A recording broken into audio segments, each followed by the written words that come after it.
Hello everyone, I'm Renown Zero. We are back again talking about that Park Place, saying that the weekly Shonen Jump preview for Square Enix's Dragon Quest III HD 2D remake confirms the removal of male and female from character select. This comes to us, of course, again from, like I said, that Park Place, written by Jonathan Trent. A preview for Square Enix's Dragon Quest III HD 2D remake and Weekly Shonen Jump confirms the removal of the male and female from the game's character select. Because, of course, now we're all about this Mobody Type A and Mobody Type B, because apparently we can't just stick to male and female. Everyone has to be included because, again, taking old games and remaking them, we have to have it for the modern audience. And I'll say it here, like I've said it, if buying your games is not owning them, then piracy is not stealing them, which I will say is in reference to video games, not anything else. Ex-user Scratchpoint shared the preview and commented, quote, "This preview in the latest issue of Japanese magazine Weekly Shonen Jump confirms Dragon Quest III HD 2D is using Type A and Type B in place of male and female." You can see it here. This will be the male, and this will be the female here of the characters. This confirmation comes in the wake of a report from Ryokuya 2089, who claimed that the game has, quote, "no distinction between male and female heroes." Ryokuya noted that characters are labeled A and B, with the A version appearing like a male hero while the B version is a female hero. Ryokuya even notes that the A version is voiced by a male actor, Hiyama Nobuyuki, while the B version is voiced by Minaguchi Yuko. On top of the main character having their sex removed from the character select, Ryokuya also reported that, quote, "jobs will no longer be distinguished by gender in name," which is, again, silly. It's likely the relabeling of male and female heroes to A and B comes at the request of Square Enix's ethics department. The ethics department was brought to public attention back in 2019 for the reason why Tifa's chest was, quote-unquote, tightened in the Final Fantasy VII Remake, which is why she got the second tank top to make her chest look smaller. The game's director, Tetsuya Nomura, discussed the department, telling Weekly Famitsu, quote, "We wanted Tifa to have abs, so she now has more of an athletic body type," which I feel like they did the same thing to Cammy in Street Fighter 6.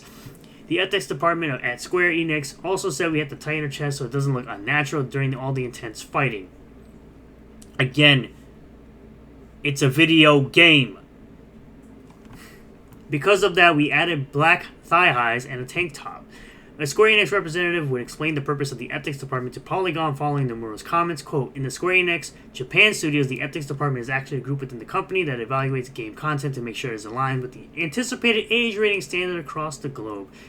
You know, all the different rating systems, which they should just stick to only appeasing, Japanese players and people that actually know these characters, rather than trying to appease to a modern audience. In this case, we want a new generation of gamers to experience Final Fantasy VII Remake and are working very closely with the company's internal experts to make sure all the game's content is appropriate, which I believe the ethics department is now gone. This is actually old news from 2019. An interview with Square Enix employee Mari Tanabe provided more details on the ethics department, as translated via Deep L. Tanabe shared, "After working as a game designer in the development of online games, I am now a member of the quality control department's ethics team.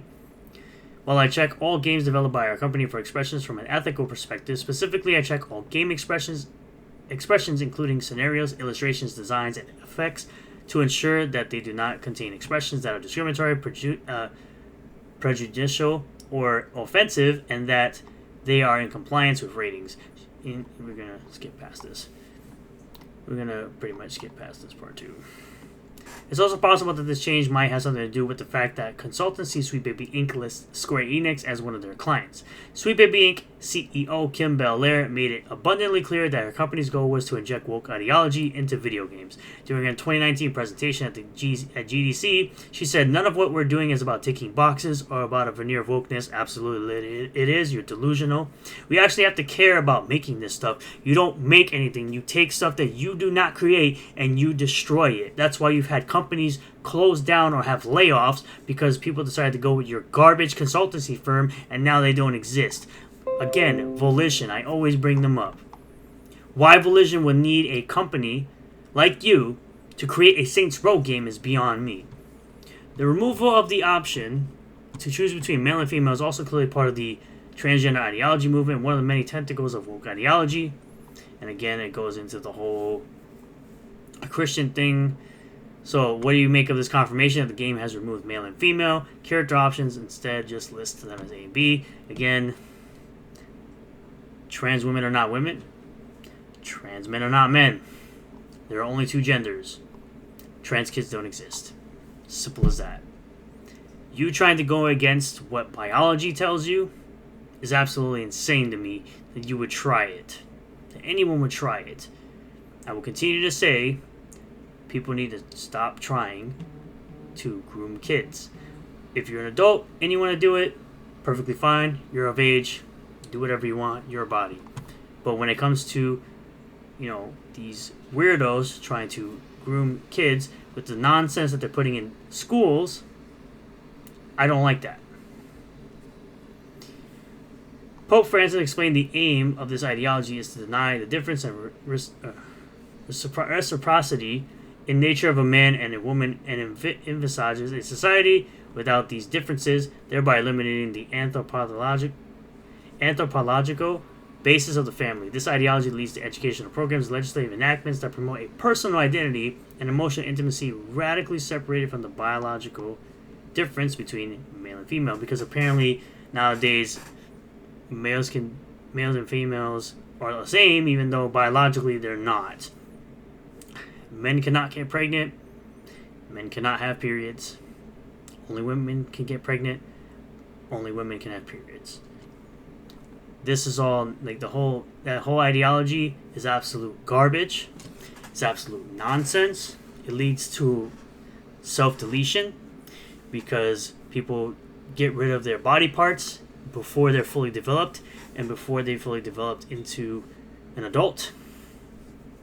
And there's no such thing as trans kids. Those are called groomed kids by their parents, which is absolutely disgusting. Should never happen. It's been my same stance. I've been consistent on this. Stop it. Stop trying to confuse kids. Stop it. Let the kids grow up. Let them have their childhood. Stop trying to change who they are and telling them that they're in the wrong body. It's absolutely unacceptable and it's absolutely disgusting.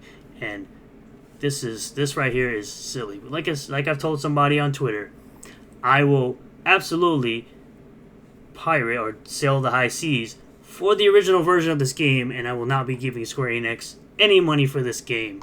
Just like I didn't give them any money for Final Fantasy VII Remake or Rebirth. Thank you all for checking out this video. I really do appreciate all the new subscribers, returning subscribers, new viewers, and returning viewers. If you do like this video, hit that like button. Comment below what you feel about all this. Does this change your decision to buy the Dragon Quest III HD 2D Remake? Let me know in the comment section down below. Subscribe for more content. Hit the bell for notifications. Set the bell to all. That way you get a notification anytime I post a new video or a live stream. And I'll see you all in the next one. Peace.